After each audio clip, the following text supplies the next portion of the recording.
Sema iwe mvua au jua, lazima kazi ya Mungu ifanyike na watu.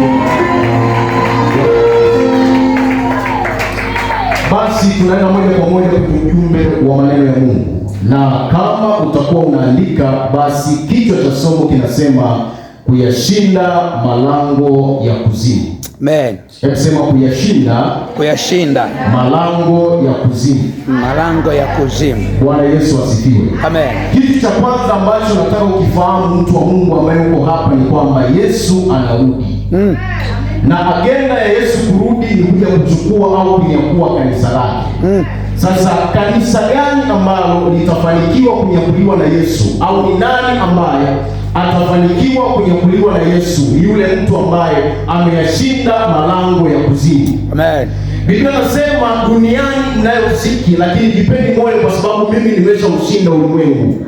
Kwa hiyo siri pekee kunyakuliwa na Yesu ni kuushinda ulimwengu pamoja na haya malango ya kuzimu. Amen. Nakumbuka wakati ambao nilikuwa nimelala, Mungu akanichukua katika roho, nikatua mahali ambapo nilikuwa napofahamu. Nilipokuwa katika lile eneo, nikaona vita kubwa sana, watu walikuwa wakichinjwa hadharani. Sasa tukawa tunakimbia, na miongoni mwa watu ambao tulikuwa tunakimbia, wote tulikuwa tuko kwenye uniform.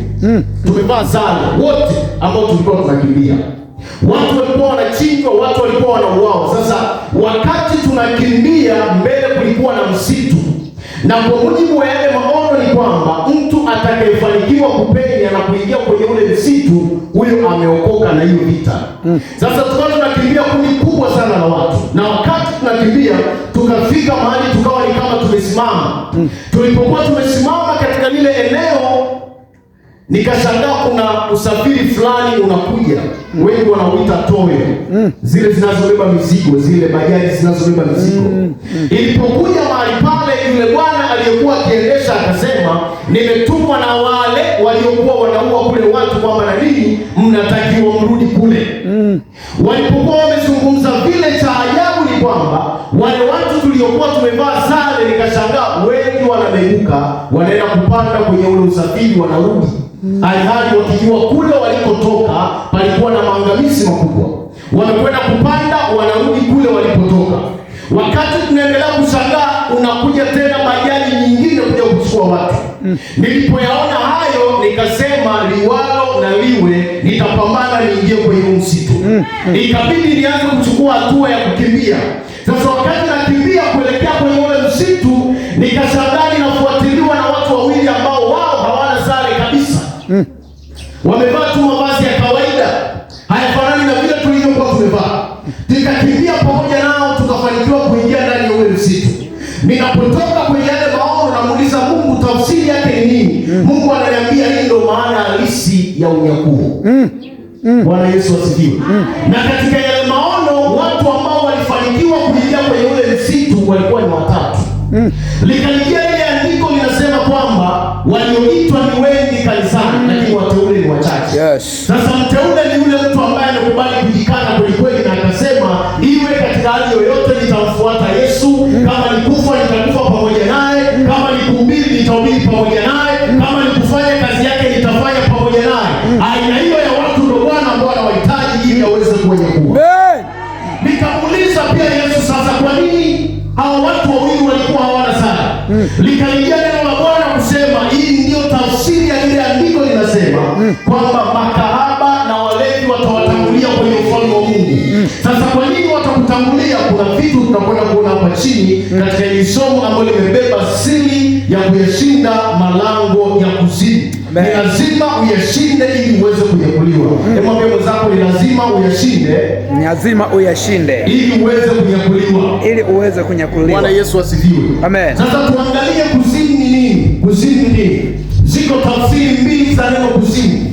Aina ya kwanza, tafsiri ya neno kuzimu ni malaika. Kuna malaika anaitwa kuzimu. Ukisoma kwenye kitabu cha Ufunuo sura ya 6 na ule mstari wa 8. Ufunuo 6 ule mstari wa 8. Niombe kama kuna mtu amefika hapo anisaidie kusoma. Ufunuo sura ya 6 na ule mstari wa 8. Anasema, nikaona na tazama farasi wa rangi ya kijivujivu, na yeye aliyempanda jina lake ni Mauti, na kuzimu akafuatana naye, nao wakapewa mamlaka juu ya roho ya waue kwa upanga na kwa njaa na kwa tauni na kwa hayawani wa nchi. Sasa utaona hayo maandiko, Biblia inasema malaika farasi alikuwa na rangi wa kijivu na kuna mtu amepanda juu yake, alikuwa anaitwa Mauti. Lakini pia akatokea mwingine alikuwa anaitwa Kuzimu, akafuatana naye. Kwa hiyo tafsiri ya kwanza ya neno kuzimu ni malaika wa giza, anaitwa Kuzimu, ndio jina lake. Lakini tafsiri ya pili ambayo tunashughulika nayo leo, kuzimu ni eneo. Kuzimu ni eneo. Na ndio ukisoma kwenye maandiko maeneo mengi sana ukikuta imetajwa neno kuzimu, maana yake ni eneo ambalo anaishi Lucifer na majeshi yake yote ambayo yalitupwa nayo kutoka mbinguni. Kwa mfano Samueli wa pili ile sura ya 22 na ule mstari wa 6. Samueli wa pili sura ya 22 na ule mstari wa 6 anasema, kamba za kuzimu zilinizunguka, mitego ya mauti ilinikabili. Hiyo kuzimu ambayo nazungumziwa hapo ni eneo. Kwa hiyo mtu aliandika anasema kamba za kuzimu, kamba za kuzimu zilinizunguka. Alizungukwa na kamba kutoka kwenye eneo ambalo linaitwa kuzimu. Sasa baada ya hapo tuone tafsiri ya jumla ya neno malango ya kuzimu, ambapo kanisa anatakiwa kushindana nayo. Malango ya kuzimu tafsiri yake ni uwepo wa shetani na malaika zake unaofanya kazi ya kusonga maisha ya mwanadamu ili aisahau amani. Ni uwepo wa shetani na malaika zake unaofanya kazi ya kumsonga mtu au mwanadamu ili aisahau amani. Hiyo ndio tafsiri. Kwa tafsiri ya malango ya kuzimu, kwanza kuna shetani, lakini pia kuna malaika zake, ambapo kazi wanayofanya ni kumsonga huyu mwanadamu, na lengo la kumsonga huyo mwanadamu, wanataka asahau kitu kinaitwa amani. Bwana Yesu asifiwe. Unapita kwenye vita uliokuwa nayo kwa sababu malango ya kuzimu yanataka ukose amani. Na ukikosa amani uchukue maamuzi mabaya kwamba kama wokovu ndio hivi naacha. Unapita kwenye vita kwenye ndoa yako ni kwa sababu malango ya kuzimu yanataka ukose amani ya ndoa ili uachike. Kuna mtu mmoja alinipigia simu akanipa kisa cha ajabu sana. Akasema, mtumishi, nikamwambia ndio. Akasema, mimi ni mhubiri na ni mwombaji. Kuna mwanamke mmoja alikuja nikamwombea, alikuwa ameachana na mume wake. Yule mama nilipokuwa namuombea akawa analipuka maroho, na yale maroho yanasema tumetoka kwa mume wake. Mume wake ni mwanachama wa Freemason na ametutuma tuje tumuunganishe na yeye kule. Yule kijana akasema, nikapambana kumwombea yule mama mpaka akafunguliwa. Alipofunguliwa, kilichotokea ni kwamba yule mama ni mama mkubwa, ana watoto 3. Huyo kijana muombaji ni kijana tu wa kawaida mdogo. Yule mama akaanza kumwambia yule kijana kwamba Mungu ananionyesha mambo yako kila siku. Yule mama anasema, huyu kijana akawa ananiambia, mtumishi, hata nilikuwa nikipata semina kabla hata sikimwambia yote, yule tayari anafahamu. Anakuja kuniambia, Mungu ameniambia kesho unaenda kufanya semina kwenye eneo fulani. Kinachotokea baada ya hapo ni kwamba sasa huyu kijana hakujua kwamba amebeba huduma ambayo malango ya kuzimu yanamfuata. Akaanza mahusiano na yule mwanamke. Alipoanza mahusiano na yule mwanamke, wakaendelea, mwisho wa siku wakafanya uzinzi na yule mama akapata ujauzito. Huyu kijana akaingiwa na hofu. Yule mama akamwambia, usiogope, maana malaika wa Bwana wamenitokea, wameniambia hii mimba ni kusudi la Mungu. Ikabidi nicheke kwanza badala ya kuumia. Bwana Yesu atusaidie sana. Ikabidi nicheke badala ya kuumia. Nikamwambia, sasa anaita mtumishi, sasa yajua ile kalaje. Nikamwambia, wewe ina maana ufahamu kwamba kuna agenda ya kipepo. Mungu anahusikaje kwenye uzinzi hapa? Anahusikaje? Mpaka watoto eti malaika wa Bwana anatokea sasa. Nikamwambia, wewe kijana, unachotakiwa kufanya wewe ni kutubu, kutengeneza na Mungu na ujifarakanishe na maagano uliyojiingiza kwa huyo mwanamke. Kwa hiyo kuzimu, haya malango ya kuzimu wakati mwingine anaweza yakatuma mtu ambaye anakuja kwako, pengine kama mtu anahitaji maombi, anahitaji ushauri, anahitaji huduma, kumbe ndani yake ana agenda nyingine. Sasa ndani ya hizi siku 4 hakuna siri ya kuzimu ambayo imefichwa. Usijue kwenye maisha yako kwa Bwana ibarikiwe. Sasa Yesu anasema mahali fulani kwamba wewe niwe Petro, na juu ya mwamba huu nitajenga kanisa ambalo milango ya kuzimu haitalishinda. Hebu mwambie Mungu, nataka niwe kanisa ambalo halitashindwa na milango ya kuzimu. Sasa tuangalie kwamba huu ufalme wa kuzimu, huu ufalme wa giza umetokea wapi? Au umetokana na nini? Uliumbwa kutokea wapi? Ukisoma kwenye maandiko kuna kitu kinaitwa nuru na giza. Nuru ni ufalme ambao uko chini ya Yesu. Lakini giza ni ufalme ambao uko chini ya Lucifer, yaani Shetani. Ukisoma kwenye kitabu cha Isaya sura ya 14 na ule mstari wa 11 na kuendelea, utaona kuna unabii ambao Isaya alikuwa anautoa. Ni kama ulikuwa unamhusu mfalme fulani, lakini ulikuwa umebeba sifa na tabia ambazo alikuwa nazo Shetani kabla ya kuitwa Shetani. Kuna baadhi ya watu wanasema Mungu ameumba wanadamu na majini. Mungu hakuumba kiumbe anaitwa jini. Biblia inasema Bwana akaona kila alichokifanya kuwa ni chema. Uovu ulipokuja ndio ukabadilisha kile chema na kukifanya kiwe kiovu. Sasa ukisoma hapo kwenye Isaya anasema huyo mtu aliwaza moyoni mwake kwamba nitakiinua kiota changu juu kuliko nyota za mbinguni, nitaketi kwenye mlima wa makutano, watu wataanza kuniabudu, zinatolewa sifa pale. Na anasema na mimi nitafanana na yeye aliye juu. Sasa baada ya hapo Biblia haikuendelea sana, isipokuwa kule chini ikasema wakatupwa mpaka pande za mwisho za shimo. Sasa nataka nikwambie nini kiliendelea hapo mpaka wakatupwa pande za mwisho za shimo. Bwana Yesu asifiwe sana. Amen. Bwana Yesu asifiwe sana. Amen. Kilichotokea kwenye ulimwengu wa roho ni hiki hapa. Ukisoma kwenye maandiko kuna mahali kuna neno linaitwa falaki. Falaki maana yake ni uganga au shirikina. Sasa watu ambao tumeokoka, Mungu anatupa neema ya kujua vitu vingi. Bwana Yesu asifiwe.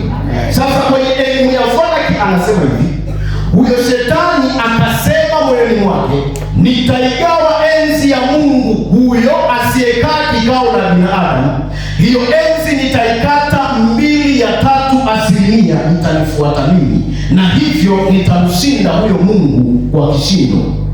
Yaani jeshi la mbinguni ni 3/3. Kwa wale waliosoma hesabu za sehemu wanafahamu 3/3. Sasa Shetani akawaza moyoni mwake kwamba ndani ya hii 3/3 nitafanya ushawishi na nitamegua 2/3. Maana yake Mungu nitamwachia 1%, mimi zile 2 nitazichukua, alafu nitafanya vita na huyo Mungu na nitamshinda kwa kishindo. Sasa wakati Shetani anaendeleza hiyo process, hakufanikiwa kumegua 2/3.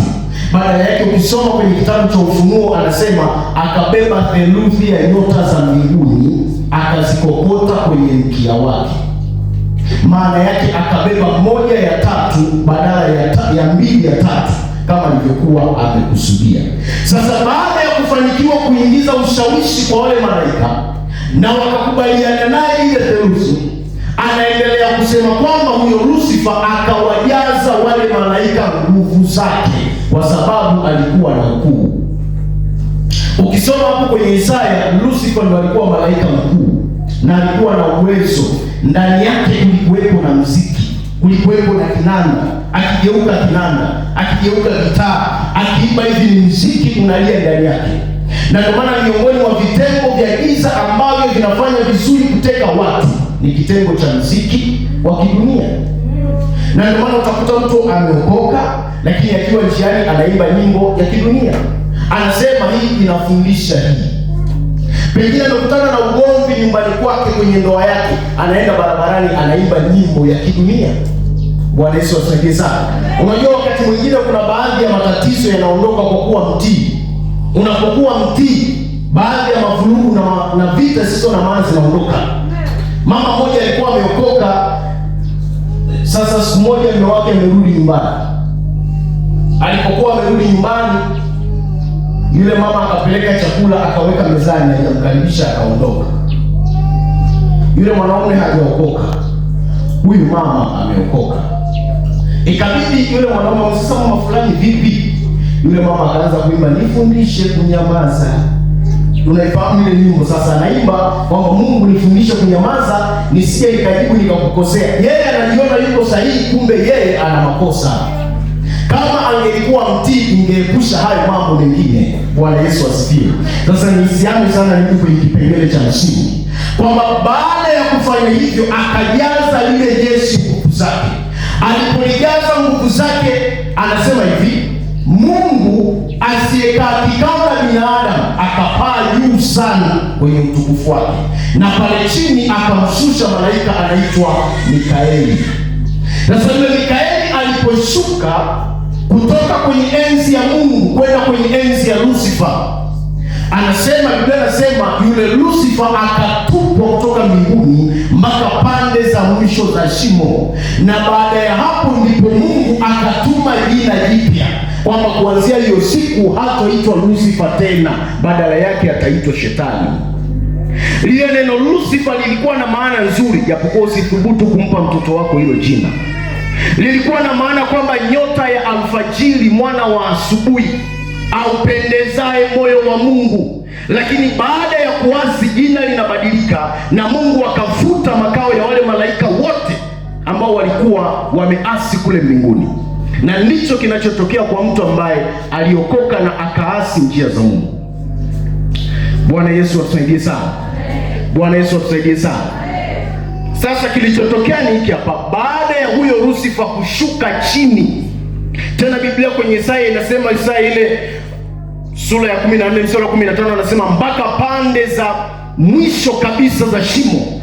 Aliposhuka kule akaigawanya kuzimu kwenye maeneo matatu. Hebu sema maeneo matatu.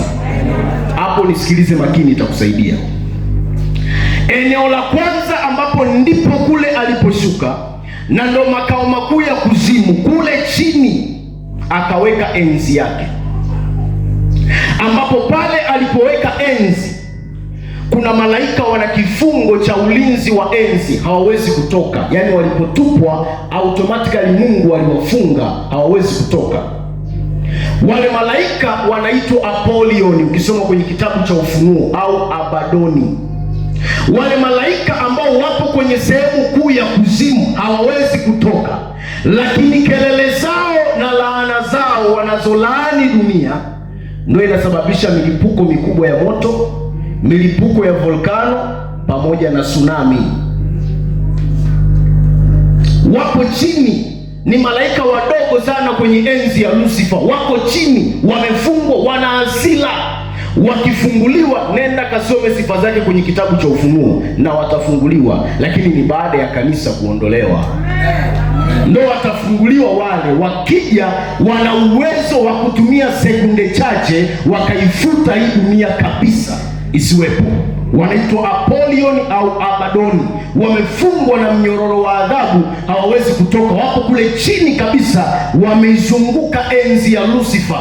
Sasa Lucifer hakai kule chini, badala yake huwa anashuka mara moja kwenda kusaini agenda iliyojadiliwa kwenye vikao vya mawakala wa kuzimu. Anaenda kusaini kupitisha kwamba ifanyiwe kazi ama isifanyiwe kazi.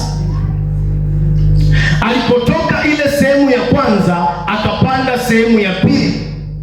Kwenye ile sehemu ya pili alipopanda Lucifer pale, akatengeneza ufalme mwingine. Pale ndipo wanaenda watu waliofia dhambini. Lile eneo akaweka malaika aina mbili. Bwana Yesu atusaidie sana. Aina ya kwanza ya malaika walioko pale hawajaji duniani, kazi yao ni kutesa watu. Na aina ya pili ya malaika walioko pale, wenyewe kazi yao ni moja, avae sura ya babu yako, maisha ya babu yako na tabia ya babu yako, aje akutokee duniani aseme, mimi ni babu yako niliyekufa miaka kadhaa iliyopita, nimekuja nikusaidie maana nimeona mateso yako. Dada mmoja alinifuata, anahitaji huduma, akasema, mtumishi, mimi babu yangu huwa ananitokea live, sio ndotoni, live. Babu alishakufa lakini anatokea live huko analia. Yule mzee anatokea tu analia, baada ya muda anafutika. Yule binti akasema, hali ile imepelekea niwe na ukaribu na nyoka. Yaani nikikaa hivi kwenye kiti nje, nyoka anakuja kutoka pasipojulikana, anakuja anazunguka kwenye miguu, anamlamba kwenye miguu, alafu anaondoka. Anatokewa na babu yake wakati fulani. Sasa yule anakuwa sio babu. Wakati mwingine hao mababu wanapanda kwa waganga wa kienyeji, kwa wale wanaoendaga, wanapanda kwamba mimi ni babu yako mzee fulani, nimeona mateso yako mjukuu wangu, fanya hivi nikusaidie. Nenda kwenye kaburi langu kachinje kuku mwekundu nikusaidie. Unapotii yale masharti, unakuwa hujasaidiwa, badala yake unajiunganisha na mtandao wa kifo.